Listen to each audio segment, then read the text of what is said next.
Welcome to the BuyBox Experts podcast. We bring to light the unique opportunities brands face in today's e-commerce world. Hi, I'm James Thompson, one of the hosts of the BuyBox Experts podcast. I'm a partner with BuyBox Experts and former business head of the Selling on Amazon team at Amazon, as well as the first account manager for the Fulfillment by Amazon program.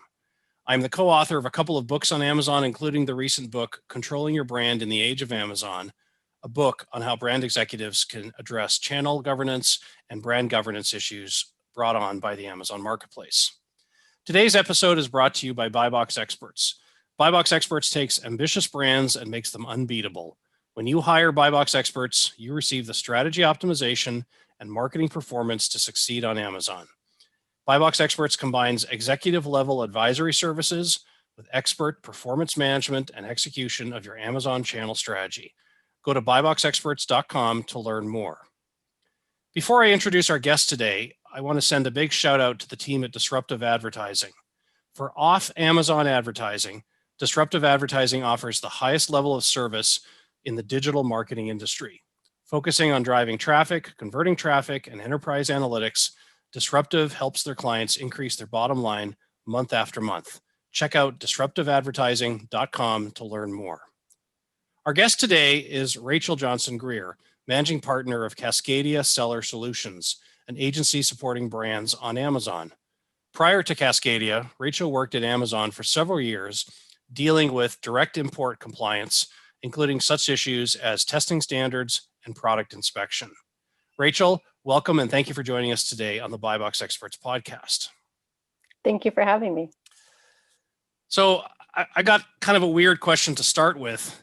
In researching your background, Rachel, I'm curious how someone goes from writing a college thesis on Catholic nuns' response to the Reformation to dealing with some of the ugliest seller behavior on Amazon. It's a strange journey. It actually is a lot more straightforward than you might expect. It's actually because my first job at Amazon required German language proficiency. And so during my master's program, I had to speak and learn German, including German handwriting, which is terrible and difficult to learn. But my first job when I came back, I was just looking around for jobs and my cousin was like, hey, check this out. It looks like there's a job for a German speaker at Amazon. I was like, what? And it said near native proficiency. And I was like, well, I'm not really near native, but I'll apply anyway. Sure. And my team leader actually said that I had the best German. And so I was like, you know what, that's a good lesson for me to learn, to not ever put limits on myself. I didn't think I was good enough, but then apparently I'm the best German speaker in the group right now. So I'm going to guess at no point in college were you saying, I'm going to grow up and be a product compliance expert. No, I thought I was going to be a professor. So although we worked at Amazon about the same time, it was only after we both finished working at Amazon that we actually met. And I invited you out to the Prosper Show to speak about product compliance issues. And in the past 5 years, as more private label sellers and China direct manufacturers have jumped into the Amazon marketplace, I keep hearing horrible stories about products gone awry on Amazon. Tell me, what is the current state of product compliance today on Amazon among third-party sellers? What does it look like? Yeah. And actually, we did work together a couple times because I was responsible for locking down some of the inventory from your FBA sellers. Oh. So I got a couple of emails. Hey, can we release this? I'm like, no, it's recalled. No, you can't touch it. So it was one of those things where we always were so strict about anything to do with anything that might even be recalled. Yeah. But that was, of course, anything that could be recalled. When it comes to something like product compliance, where it could be legal to sell if these parameters are met, that's a lot harder to manage because the recall is simple. It's either you can sell it or you can't. And those ones are always the easy ones. But when you can sell it if you have this piece of paper and it's dated in the last 6 months and it has these line items on it, then it gets a lot more complicated. And I think that's the reason why Amazon didn't do it for so long, is because it's just a lot more complicated to make sure something's compliant than to make sure you're legally allowed to sell that particular widget. So the challenge is they've been so lax for so long that this year, when they started really cracking down and started fixing a lot of the problems that they have with compliance, they started going very, very much the opposite direction. And now they're doing things that are not normal in the industry. We just found out just about a week ago from one of our clients, and then it started spreading to the rest. It's like a fungus or something. the requirement for certificates of analysis, which is just a particular kind of certificate that's used for ingestibles and topicals to make sure they don't have heavy metal poisoning or bacteria on it or yeast growth, the things you don't want on your topicals and your ingestibles, basically. Yes. Those ones are usually issued by GMP, good manufacturing practice facilities, and that's typical that it's done in-house by the quality manager. And they're asking now for COAs to be done by a third-party laboratory. And while I understand that having it done by a third-party laboratory is the gold standard, and you can rely on their accreditation, it does mean that now an entire industry is going to have to change to comply with Amazon policy. So those kind of things are just like, wait, what? You want us to change everything, and then you gave us a week to do it? What? And there's only so many testing facilities out there, and now exactly. And most of these are done in-house, and they're not done every 6 months. Like you'll do a testing in-house, but you often won't do the third-party external testing. People will do that, but not at a certain frequency. And then you might do part of it externally and other parts of it internally. And it's just like making sure that the entire COA is issued by a lab is a totally different ball of wax. So that's been interesting to me over this year, that they went from basically, it was super easy to find obviously unsafe products on Amazon, to now doing things that the rest of the industry doesn't even do in their efforts to be more compliant. So when I think product compliance, one of the first things that comes to mind with third-party sellers is they're supposed to have product compliance insurance. They're supposed to get things tested where they need to get tested.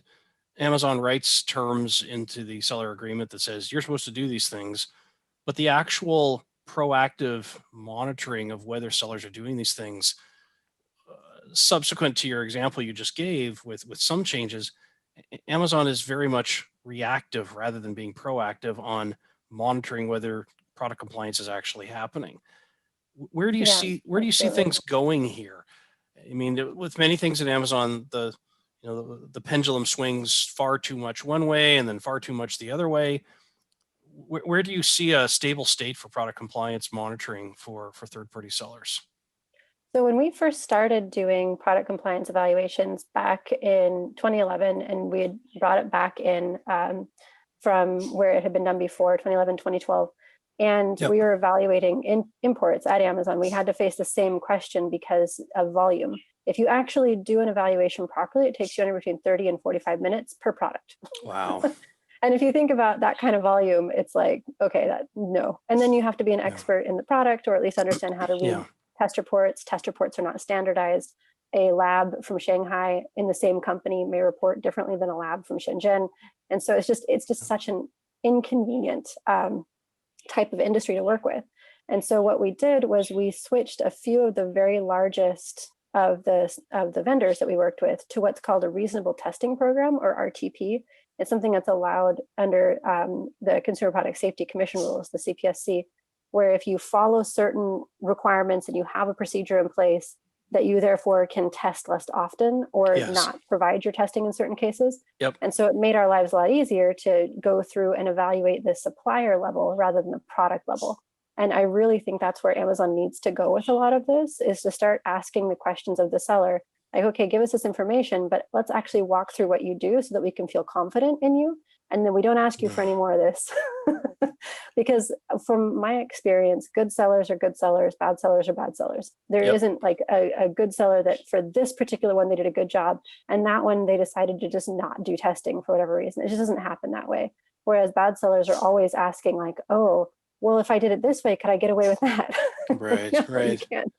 And so if you actually had a process to evaluate the business that's applying for the account and giving a designation to the business, then I think they could save themselves a lot of time and effort, and us a lot of time and effort, by evaluating the quality of the business they're onboarding rather than all these individual product reviews.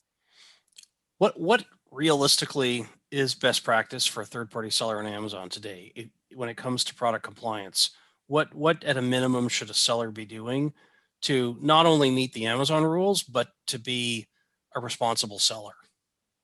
Yeah, so those are actually two different questions. To meet the rules and be a responsible business owner, there's, working with a lab, finding out what the requirements are for your particular product. They'll usually give you the most things that you can test for. I mean, they're a lab, that's what their job is to sell testing. Yep. So sometimes you don't need everything they tell you, but if you're not sure, then just do it and make sure it's on hand. And that's kind of the basic stuff, the regulatory stuff. Then there's a bunch of voluntary requirements like safety standards for particular industry groups or certain quality standards and so on. And what I've been finding is that sometimes we have clients who come to us and they're like, well, here's what I got. Here's the paperwork I have. And it meets legal requirements. I was able to import it. Everything was good. And I was like, yeah, but it's not enough because the customer complaint references this particular issue and you didn't do the voluntary safety standard. And so there's certain areas where Amazon is weird because they won't require the regulatory stuff that other companies do upfront. And then they require the safety stuff that nobody requires. And so it makes it to where it's really difficult actually for sellers to know exactly what to do ahead of time. What my guidance usually is make sure that it's legal to sell when you're first testing a product. So if you're just running a test production run, you're checking to make sure that it's actually going to have an audience, that you have a reasonable cost per click. Like, is this widget going to be a widget that can potentially make you money? At that stage, make sure it's legal to sell. Make sure there's nothing that is terribly wrong with it. Just make sure that it's legal to sell. You're not going to get in trouble for. Make sure you've got your general insurance set up, and then you have a product liability writer. Just basic stuff. If then you see that the product is going to do well and you're investing heavily in it, if you're going to be making more than $5,000 a month on a particular product, then get all of the safety testing done. Every bit of voluntary safety testing there is, just get it done and have it done. Because if you have to do it after they take you down, even the very fastest lab, for certain kinds of testing takes time. And, there was one culture test that we had to do where it took 40 days. You can't speed up a culture test. I've got all these pieces of paper because I've got all these test results. Amazon comes to me and says, there's a problem, a customer complained, or we've done a spot check. How do I take all this documentation from all these tests and turn them into a get out of jail free card? Yeah, so it's basically just responding to Amazon with the information that's needed. So depending on who gets mad at you, you'll get a different request. If product safety gets mad at you, then you'll get a spreadsheet to fill out. If it's product quality that's getting mad at you, then you'll have to write an appeal. So depending on the situation, if it's restricted products, then you have to submit your certification or your documents. Depending on who's mad at you, you have a different format that you have to fill out. Okay. So that's the tricky part, is knowing what to say to them, because certain teams don't care about it. Like product quality is about customer experience. That's what they care about, like not having a customer be mad anymore. Whereas product safety is, did you do all the things right? Do you have all the paperwork in place? Are we going to get in trouble if you keep selling this? So they have like a different focus. And so what you submit to them needs to reflect what they're looking for. Let's shift gears a little bit. Your firm, Cascadia Seller Solutions, supports brands that are selling on Amazon.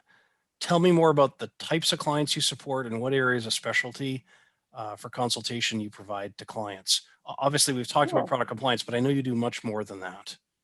Yeah, we do full service management, but our focus is really around the combination of how to take the data on your Amazon account and turn it into visual content. So we're really focused on data-driven marketing.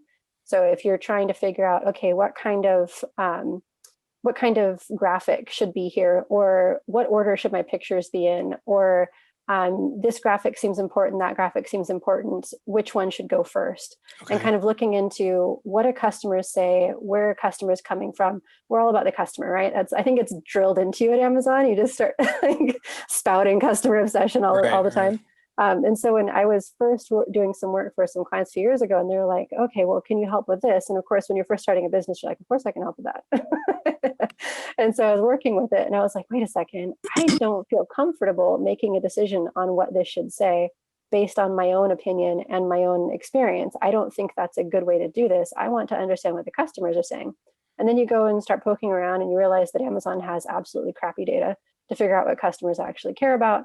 And so then it became, okay, so how do I use what I have to kind of back into what customers care about? And then turn that into something that looks good. Hold that thought. So on your website, you talk about your company's secret sauce being around looking at metrics and performance elements, things that are not part of MWS, but could still be useful for part of your dashboard. So your watch rates on videos, your A+ coverage, Yep. Amazon posts. Talk to me about these types of insights and what you're able to garner from that kind of data that helps you address client shortcomings in ways that a typical company wouldn't look at that kind of information. Yeah. And that all comes out of this whole coming from the customer perspective thing. So looking at what they're talking about in customer questions and answers, which no system currently keeps track of, looking at what they're talking about in customer reviews, which Amazon's finally doing an okay job of tracking for brands. But looking at what customers actually say, looking at the common keywords they're using, looking at what they're actually talking about, then turning that into content. So when you have A+ content and you don't have the A/B testing widget, which you only have with items that have enough traffic. Yes. So then you can do one version of A+, let it run for a couple weeks, and then make sure you always do a new ad each time you do this, because each ad learns each time. And so you want to make sure that you're not reusing an old ad. But having it run for a couple weeks, see how it performs, see what kind of conversion you get based on that kind of traffic. And I always like to do it with ads, not regular traffic, because the regular traffic is just so variable where it's coming from. And so I want to see what it's like for someone who is cold traffic coming in, clicking, looking, what's their opinion of the page. And then you change it to the next version of A+ based on your research. Maybe this type of person might have been a second customer avatar that you could target. Run that for a couple weeks, see how it performs. And A+ data is only in the front end of Amazon. They don't have any downloadable data to this point. Right. And then the same thing with the videos. So we do a lot of slideshow video content. And what we do is we take our top 5 key important points from customers for a particular product and then rearrange the points in the videos. And so then we can test which ones are actually getting people to watch through enough to where they actually want to potentially buy. Sorry, so you've got 5 points, for example, that could be 5 bullet points in your listing, but you're taking those same points, you're putting them into a video in a different order. And so usually it's anywhere between 4 and 5 different videos saying exactly the same thing, but in a different order. Yeah. And then we see how long people actually watch it for. And if we see people drop out at 30%, well, then obviously it wasn't interesting. We didn't catch their attention. And so that's a bad one. Next. Got it. Interesting. That's very clever. Very, very clever. You target companies that have great products, but don't necessarily have a big video and photography budget. How do you help those types of companies? Or they just really hate Amazon. That too. Okay. So people who have never done anything on Amazon, or they don't know how to use it, or whatever the case may be. And so they just don't have visual content or good marketing on Amazon because they just don't want to deal with it. So how much of that content are you creating, or do you go back to the client and say, we want you to build content and this is the way we want it to be storyboarded? Yeah, we actually do both. So at the very beginning of a project, we'll do the full research and review and then provide a very large spreadsheet. Usually clients are like, really, spreadsheets? I'm like, hey, I worked at Amazon. Like, it's spreadsheets. That's what we're going to do. Yeah. And so they get a full spreadsheet for written content, for visual content, recommendations on which picture to put number 2 spot, which picture to put number 3 spot, et cetera. And then they can either go out and get that done, or we will do it in-house in chunks. So kind of like, how Vine lets you do like 5 concurrent enrollments. That's kind of how we do it to make sure that we can manage the workflow. Yep. I know all about having a lot of clients asking for the same stuff and only finite staffing. I get it. Yeah. So your firm has been experimenting with Amazon's new live streaming platform, Amazon Live. Yes. Tell us, how does this work? How do sellers pay to use the platform? For a lot of our audience, this is not something they're necessarily that familiar with. Tell me more. I am so super excited about Amazon Lives, and I hope they continue to invest in it. So far, they've been putting a lot of money into it and have hired more product managers. So I'm hopeful that means they're really going to pursue this. But basically, the lives are exactly the same thing as you might think of on Facebook or YouTube. It's just a live video and you can do stuff with it. And when you are on amazon.com/live, then depending on what level you are, it's kind of like it's a gamified system. So you have to reach certain levels to get certain placements. Then you get, if you're a certain level, then you get the full width placement. If you're another level, then you get the little box. And so depending on what level you are, you get good or not so good placements. So people can either go directly to the live page, or what's more common, depends on who's advertising. So like what I've seen is a lot of influencers using the live pages and books. That's a really big one. So what I've been trying to do is if I see a really big event like Chelsea Clinton was on as an influencer, making sure to time a live that starts right towards the end of her event, to where there's a live that's running and boosted right after she's done, so that so Amazon just puts the next one up. So like when hers is done, then the next one just pops up in somebody's feed. And if it's interesting enough, people will stick around. so how do I, as a seller, how do I get a specific time of day or you just start going live? You don't have to get a specific time. So when you're working with Amazon Live as the Amazon company, kind of like, you can work a vendor or seller, right. Then you have to work with them for timing and arrangements, and it's really expensive.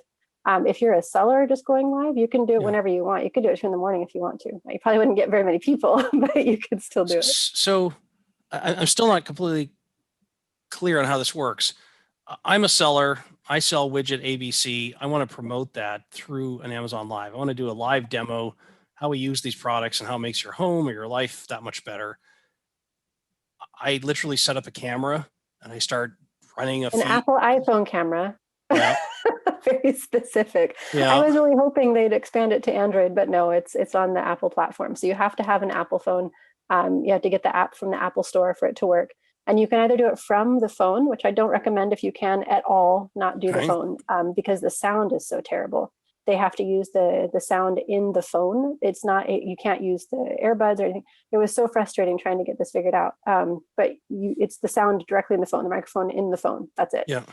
So what we use is our actual camera studio setup. So we've got cameras, lapel mics, streaming software, and so on. And so if we want to go live, like for Black Friday, Cyber Monday, I did a bunch of lives for clients. And so we booked a space actually for both Black Friday and Cyber Monday. We showed up with all of our stuff, got the scene set up, and then just did live after live after live. And so you just, you just turn on the app and you say, I want to go live. And then you go, dip, and now you're live. So it's just like Facebook or YouTube where you just can go on and start streaming. As a consumer though, that there's all these channels of stuff. How do consumers find, oh, that company's product looks interesting, I want to go there? Or is it literally like having cable TV with 500 channels to pick from? Yeah, so there's a couple different ways that you can have an ingress point into a live. The first one is on amazon.com/live. And that's where if someone's already watching a live, then it'll just take you there and you can start watching the next. Yep. That one, they don't give you numbers about how people find you. I doubt that one's very big. Yep. So then there's the second one, which is the live stream will show up on your actual detail page. So if you're running a live stream, it shows up right below the primary image. So you've got your image, you have your image widgets on the other side, you've got your price and your buy box here. And then right below it, it says live streams for this product. And so then it's literally live streaming a video on the page if someone lands on it. And so that's where we think we're getting most of the traffic, is people who are showing up on the page. And then the third way that people can find that you went live is if they follow your brand, because you can follow brands now on Amazon, then you'll get a push notification to your phone app saying, blah, blah, blah brand that you follow is having a live. Click here to watch. And so you actually get a push notification on the phone, which is what I'm most excited about. Because if you can get people to follow you, then you can get them to be notified. I mean, that's a huge mind share, having a push notification. Okay, so let's talk about following brands, because Amazon customers don't belong to the sellers. So how do I get people to follow my brand so they'll eventually see my Amazon Live videos? So there's 3 places that you can follow, and 2 of them are completely useless for this concern. You can follow someone through posts or while you're watching a live. And that doesn't really help you get new people. It's just people who happen to randomly see you. Yep. So the way that you actually get people off of Amazon or through advertising to get to follow you on Amazon is they added a follow button on storefronts. And so now on the right-hand side of a storefront, there's a little button that says follow. And if you click on that, then now you're following the brand. So I have to work really hard as a brand to get people to know where to go to follow me so they can eventually see an Amazon Live video. Yeah, right now that process is not good. So we've been working on getting followers most of the year for a couple of our clients, and we're now up to, I think, 280 followers on one account that's doing best. And of course, if you were to, be pitching yourself as like a Facebook company and say, I got 280 followers in 5 months, people would be like, what? Right. But on Amazon, we were like, yes, we're doing so good. So you don't have to pay to use Amazon Live, but you clearly have to work hard to get people to pay attention to any of this stuff. Yeah. So right now it's very much in the early days. That follow button on storefronts just showed up about 2 weeks ago. and the follow button on posts and just posts showed up in like August. So it looks like every month they're creating new stuff and coming out with new stuff. And so what we're trying to do is really figure out the best way to use the platform and the most, I guess, clever ways to make sure that people see our stuff. One of the things that we did this weekend, which worked out really well, is we have a client who does birding products, so bird feeders, bird baths, etc. Okay. And so I bought the #1 best-selling wild bird seed on Amazon, Wagner's Wild Bird Food. Okay. So just to test and see if it would work, because this was built for influencers, and influencers can choose whatever thing that they want to promote. You can promote anything without anyone being able to approve it. It's kind of interesting. So I was like, all right, so let's just see if this works for brands too. And so I listed my clients' items and then the wild bird food, and clicked on the wild bird food while I was live streaming, and my client's product showed up on their page. And that was pretty cool. If they continue with that, that's really useful. What kind of insights can I get as a brand by running all these Amazon Live videos? So there's 2 things that you can get in terms of metrics. You can see what kind of sales you're getting for the items that you featured versus what people are buying instead. So that can be somewhat helpful to know if people are actually interested in what you're promoting or something else that you're offering. And then the second thing that I have found to be useful is you can tell when people are dropping off. And so if you want to test out the messaging for a video, for example, like if you're trying to figure out if what you're talking about in a video is actually of interest to customers, then boost your live. You'll get like 300 to 500 people. If you're running on like a Saturday afternoon, you'll get hundreds of people within minutes. And then if you do something that's uninteresting to them, they'll all leave.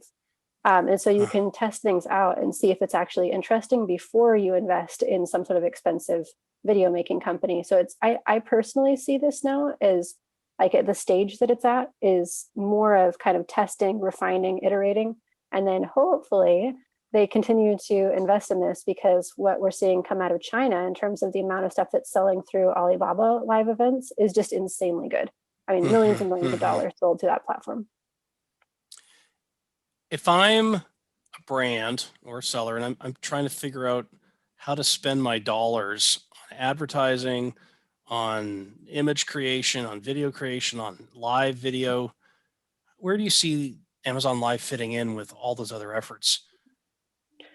That's a great question. And until we started doing some of the work over the last month and comparing it to kind of quiet times versus more busy times, it would have been harder to answer that. But now that we've got the Black Friday data, I can say that if you were to run a live without any boosting, no extra cost on Black Friday, you are likely to get sales, especially if you're doing that whole like landing on somebody else's brand thing.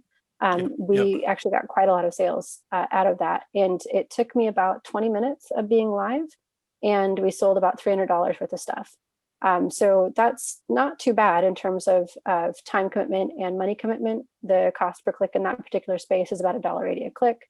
We got a bunch of people in and clicking, essentially for time rather than money. So especially if you're a smaller brand that has more time than money, then this is going to be absolutely a place to put your effort. And then if you use a streaming software, then you can actually stream on Amazon, on YouTube, on Instagram, on Facebook, all at the same time. And so then you can keep building your followers while not doing any extra work, really. If I am fortunate enough to run a lightning deal and it's approved, it would seem to me having Amazon Live would be a nice little extra push.